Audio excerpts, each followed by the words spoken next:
Previous video લેક્ચરની અંદર આપણે 5th unit start કર્યું હતું, જેમની અંદર આપણે નેટવર્ક સિક્યુરિટીનું ઇન્ટ્રોડક્શન જોયું હતું. આજના વિડીયો લેક્ચરની અંદર આપણે જોવાનું છે ત્યાર પછીનો નેક્સ્ટ ટોપિક છે ફંડામેન્ટલ ઓફ નેટવર્ક સિક્યુરિટી. તમે અહીંયા જોઈ શકો છો પેજ નંબર 10.14. અહીંયા આપેલું છે top 5 fundamentals of network security. Network સિક્યુરિટીના 5 ફંડામેન્ટલ કે જેને આપણે બેઝ કહી શકીએ, જેને આપણે પાયો કહી શકીએ, બરાબર. તો very first of all, following these 5 fundamentals will help protect your reputation and reduce liability. શું કહે છે? તમારી રેપ્યુટેશનને પ્રોટેક્ટ કરવા માટે અને તમે ક્યાંય ખોટા ના પડો એમના માટે આ 5 એવી નેટવર્ક સિક્યુરિટી માટેના ફંડામેન્ટલ્સ અહીંયા આપેલા છે. Very first of all, first fundamental શું છે? તો keep patches and update current. શું કહે છે કે તમારી સિસ્ટમ છે એને રેગ્યુલરલી અપડેટ કરવાની રિક્વાયરમેન્ટ છે. તમારે રેગ્યુલરલી તમારી સિસ્ટમને અપડેટ કરવી પડશે. શું કહે છે જોઈએ? When administrators are lax about applying patches and updates, cyber criminals exploit all possible vulnerability. શું કહે છે કે જ્યારે કોઈ પણ એડમિન છે એ બેદરકાર હોય છે કોઈ પણ સોફ્ટવેર છે એનો યુઝ કરવા અને સોફ્ટવેરને અપડેટ કરવાની બાબતમાં, બરાબર, ત્યારે આ જે સાયબર ક્રિમિનલ છે, જે હેકર્સ છે, એ શું કરે છે? એ પોતાનું વર્ક છે એ બહુ સારી રીતે કરી જાય છે. પોસિબલ આવું વર્ક કરી જાય મીન્સ કે કોઈ પણ પરાક્રમ કરી જાય એવું બની શકે. જે એડમિનિસ્ટ્રેટર છે એની નબળાઈના લીધે સાયબર ક્રિમિનલ છે એ પોતાના કામમાં સક્સેસફુલ વર્ક કરી જાય છે. In particular verify that office computer are running current version of this much used programs. શું કહે છે કે આમના માટે એ વેરીફાઈ કરવું કમ્પલસરી છે કે ઓફિસનું જે કમ્પ્યુટર છે, કોઈ ઓર્ગેનાઇઝેશન છે એમની અંદર જેટલા પણ કમ્પ્યુટર છે એમની અંદર કરંટ વર્ઝન છે, કોઈ પણ પ્રોગ્રામ છે એમના કરંટ વર્ઝન આવેલા છે એ જોવું કમ્પલસરી છે. કયા પ્રોગ્રામના? તો એડોબે રીડર છે, એડોબે ફ્લેશ છે, ઓરેકલ જાવા છે, માઇક્રોસોફ્ટ ઇન્ટરનેટ એક્સપ્લોરર છે, માઇક્રોસોફ્ટ ઓફિસ છે. આ બધા એવા પ્રોગ્રામ્સ છે કે જેમનો વધારેમાં વધારે કોઈ પણ કંપનીની અંદર યુઝ કરવામાં આવતો હોય. તો આ બધા જે સોફ્ટવેર છે એ અપડેટ કરેલા હોવા જોઈએ. આ બધા સોફ્ટવેર છે એમનું કરંટ વર્ઝન જ આપણે યુઝ કરતા હોવા જોઈએ, એક જરૂરી છે, બરાબર. Make sure you keep an inventory to make sure all your device are updated regularly. શું કહે છે કે આપણી કંપનીને સારી રીતે સાચવવા માટે કે સારી રીતે રાખવા માટે એ જોવું કમ્પલસરી છે કે આપણી કંપનીની અંદર જેટલા પણ કમ્પ્યુટર છે એ બધા કમ્પ્યુટર અપડેટેડ વર્ઝનવાળા જે સોફ્ટવેર છે એમનો જ યુઝ કરે છે, બરાબર. ત્યાર પછી નેક્સ્ટ જોઈએ તો યુઝ સ્ટ્રોંગ પાસવર્ડ. આ તો આપને પણ ખબર છે કે મોસ્ટ ઇમ્પોર્ટન્ટ છે. સ્ટ્રોંગ પાસવર્ડ યુઝ કરવો બહુ જરૂરી છે. Your password should be compressed or at least 6 character. આ વસ્તુની આપને પણ ખબર છે. આપણે કોઈ પણ ઈમેલની અંદર લોગિન કરતા હોય, વેરી ફર્સ્ટ ઓફ ઓલ કોઈ પણ વસ્તુની અંદર રજિસ્ટ્રેશન કરીએ અને આપણે પાસવર્ડ પૂછે તો એની સાથે આ એક ઇન્સ્ટ્રક્શન આપેલી હોય છે કે તમારો પાસવર્ડ છે એટલીસ્ટ 6 કેરેક્ટરનો તો હોવો જ જોઈએ. એનાથી વધારે હશે તો ચાલશે, બટ એનાથી ઓછો હોવો જોઈએ નહીં. Probably more and user a combination of upper and lower case letters, numbers and symbols. તમારો પાસવર્ડ છે એમની અંદર upper case letters, lower case letters, symbols અને નંબર્સ બધાનો યુઝ થયેલો હોવો જોઈએ, બરાબર. This should be go without saying. They should be kept out of sight and only shared with trusted employee who need them. શું કહે છે? આ જે પાસવર્ડ છે એ જસ્ટ ટ્રસ્ટેડ એમ્પ્લોય પાસે જ હોવો જોઈએ. ખાલી એવા જ એમ્પ્લોય કે જેના ઉપર આપણે ટ્રસ્ટ હોય એવા જ લોકો પાસે પાસવર્ડ હોવો જોઈએ. કંપનીની અંદર બધા જ લોકો પાસે પાસવર્ડ હોવો જોઈએ નહીં. બધા જ જોડે પાસવર્ડ શેર થવો જોઈએ નહીં, બરાબર. It is not uncommon for hackers to impersonate technique support to get people to give out their password. So train user to recognize this social and engineering techniques and avoid danger. શું કહે છે કે અત્યારે લોકો છે, અત્યારે જે hackers છે એમના માટે અનકોમન, એમના માટે આ એક એવી વસ્તુ છે, એમના માટે બહુ ઇઝી વસ્તુ છે કે એ શું કરે કે કોઈ બીજું વ્યક્તિ તરીકે પોતાને ઓળખાવે અને જે તે વ્યક્તિ પાસેથી પાસવર્ડ લેવાની ટ્રાય કરે. એના માટે અલગ અલગ ટેકનિક્સનો યુઝ કરે છે. તો કંપનીની અંદર વર્ક કરતા બધા જ એમ્પ્લોય છે એમને આવી કોઈ પણ સામાજિક એન્જિનિયરિંગ ટેકનિકનો યુઝ કરી શકે છે. એમના માટે એમને પહેલાં તો શીખવવું પડશે, એમને એમની ટ્રેનિંગ આપવી પડશે કે જેથી એ આવા કોઈ પણ વ્યક્તિને વાતમાં આવી અને પોતાનો પાસવર્ડ કહી ન દે. બરાબર.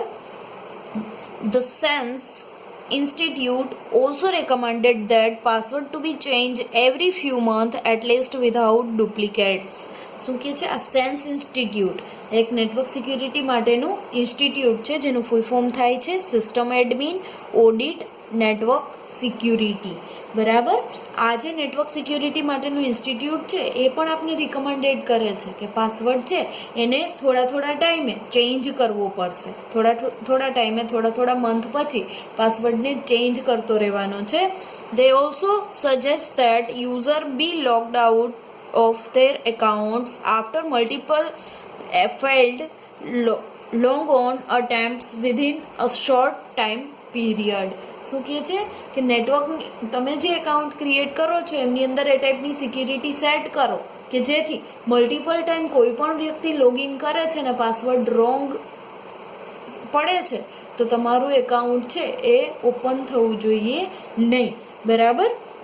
તો આ રીતે પાસવર્ડ છે એ સ્ટ્રોંગ રાખવાનું કહેવામાં આવે છે. ત્યાર પછી નેક્સ્ટ વન છે secure your internet and VPN. તમારું ઇન્ટરનેટ અને તમારું જે વર્ચ્યુઅલ પ્રાઇવેટ નેટવર્ક છે એ સિક્યોર રાખવાની રિક્વાયરમેન્ટ છે. Reviewing the documentation for your server and VPN software is a must.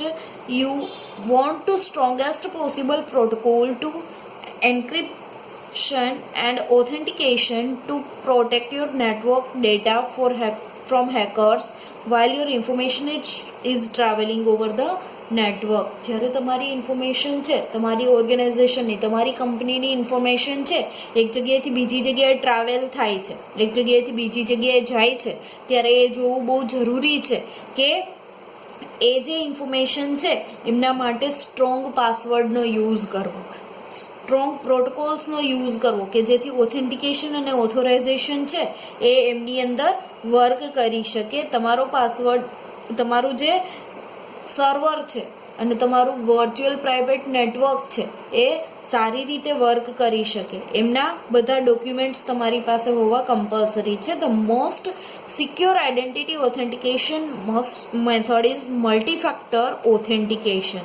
અત્યારની સારી એવી એક ઓથેન્ટિકેશન માટેની સિક્યોર મેથડ આપણે જોઈએ તો કહી શકાય કે મલ્ટી ફેક્ટર ઓથેન્ટિકેશન છે એક સિક્યોર ઓથેન્ટિકેશન માટેની મેથડ છે. Including extra steps two prove the users identity like the pin number make it more difficult for unwanted user two enter your network. શું કહે છે કે કોઈ પણ અનઓથોરાઇઝડ યુઝર છે તમારા નેટવર્કની અંદર એન્ટર ન થઈ શકે એના માટે એક સ્પેશિયલ પિન નંબર રાખવો કે જેથી જે યુઝર પાસે આ પિન નંબર હશે એટલા જ યુઝર તમારા નેટવર્કની અંદર એન્ટર થઈ શકે, બાકીના યુઝર એન્ટર થઈ શકે નહીં. બરાબર.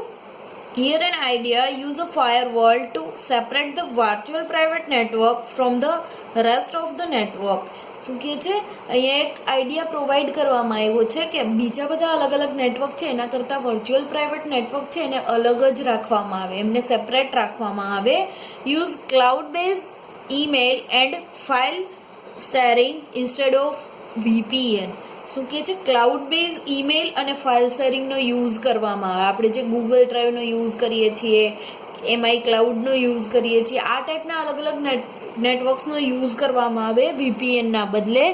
ત્યાર પછી create and enforce user access policies by stringent when granting access to employee contractors and business partners. કોઈ પણ એમ્પ્લોય છે, કોઈ પણ કોન્ટ્રાક્ટર છે, બિઝનેસ પાર્ટનર છે, એમને કયા કયા ટાઈપના એક્સેસ પ્રોવાઈડ કરવાના રહેશે એમના માટેની પોલિસી પહેલાંથી જ બનાવી લેવામાં આવે, એમના માટેના રૂલ્સ પહેલાંથી જ ડિસાઇડ કરી લેવામાં આવે. Make sure employees know how to secure there home wireless network. શું કહે છે કે એમ્પ્લોયને ખબર હોવી જોઈએ કે એમનું હોમ વાયરલેસ નેટવર્ક છે, બરાબર, એમની ઘરે જે વાઈફાઈ છે એ સિક્યોર છે કે નહીં, એ રીતે એમ્પ્લોયને એમના માટેની ખબર હોવી જોઈએ. Before granting mobile device full access to the network, check them for up to date antivirus software, firewalls and spam filters.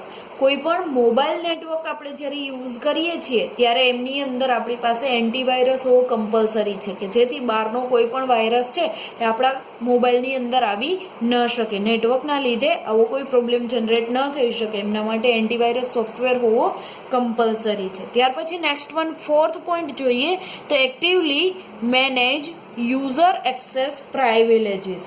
Means સક્રિય રીતે વપરાશકર્તાને જે અલગ અલગ વિશેષાધિકારો છે એનું સંચાલન કરો. એમનો મિનિંગ શું થાય છે? તો according to the recent survey of 5,500 companies by HP and Ponemon Institute, more than half said that their employees have access to sensitive confidential data outside the scope of their job requirements.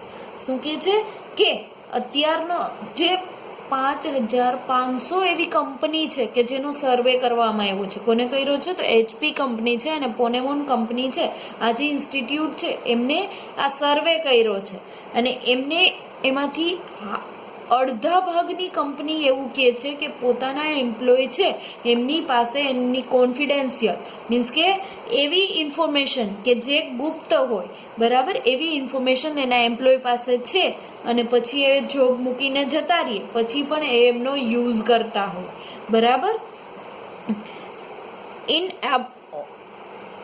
Inappropriate user access privileges are a security threat and should not be overlooked. When the employee's job change, make sure that IT department is notified so their access privileges can be modified to fit the duty of the new position. શું કહે છે કે આપણે યુઝરના access છે, યુઝરને અલગ અલગ access provide કરીએ છીએ, બરાબર. ત્યાર પછી જ્યારે કોઈ પણ યુઝર છે જોબ મૂકે છે, જોબ છોડી અને બીજી કોઈ જગ્યાએ બીજી કોઈ કંપનીમાં જોબ કરવા માટે જાય છે ત્યારે આપણે આઈટી ડિપાર્ટમેન્ટને એમના માટે પહેલાં આપણે જાણ કરવી પડશે કે જેથી એ આપણી કંપનીમાં એમનું જે એક્સેસ છે, એમના જે અલગ અલગ પ્રાઇવિલેજીસ છે એ મૂકી અને એ બીજી કંપનીના પ્રાઇવિલેજીસ છે એમને એક્સેપ્ટ કરી શકે, એમના પ્રાઇવિલેજીસ છે, એમની ડ્યુટી છે એમને મોડિફાઈ કરી શકે, બરાબર. કોઈ પણ કંપની હશે એમના બધા જ એમ્પ્લોય પાસે જે તે કંપનીની રિલેટેડ એક્સેસ કરવા માટેની એમનું ઓથેન્ટિકેશન, ઓથોરાઇઝેશનને રિલેટેડ બધી જ ઇન્ફોર્મેશન હશે, એમના કોન્ફિડેન્શિયલ ડેટા છે, એમની ઇમ્પોર્ટન્ટ ફાઇલ્સ છે એ જે તે કંપનીના એમ્પ્લોય પાસે હશે. હવે એ એમ્પ્લોય છે એ જોબ મૂકીને જાય છે ત્યારે એમને આ બધી ફાઇલ્સ છે એ જે તે કંપનીને પાછી આપવી પડશે. આઈટી ડિપાર્ટમેન્ટને જાણ કરવામાં આવશે કે હવે આ કંપનીના એક્સેસ મૂકી અને એ બીજા કોઈ કંપનીના એક્સેસ લઈ શકે છે, બરાબર.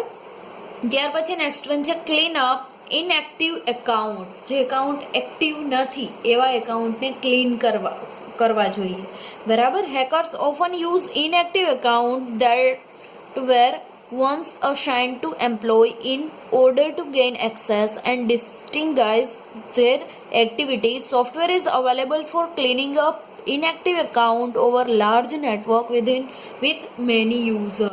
શું કહે છે કે હેકર્સ જે છે એ શું કરે છે, જે એકાઉન્ટ ઇનએક્ટિવ છે એમનો વધારેમાં વધારે યુઝ કરે છે, એમનો યુઝ કરી અને કંપનીની અંદર એ ઇન્ફોર્મેશન છે એક્સેસ કરી શકે છે, કંપનીની ઇન્ફોર્મેશન એક્સેસ કરી અને એમનો મિસયુઝ કરી શકે છે.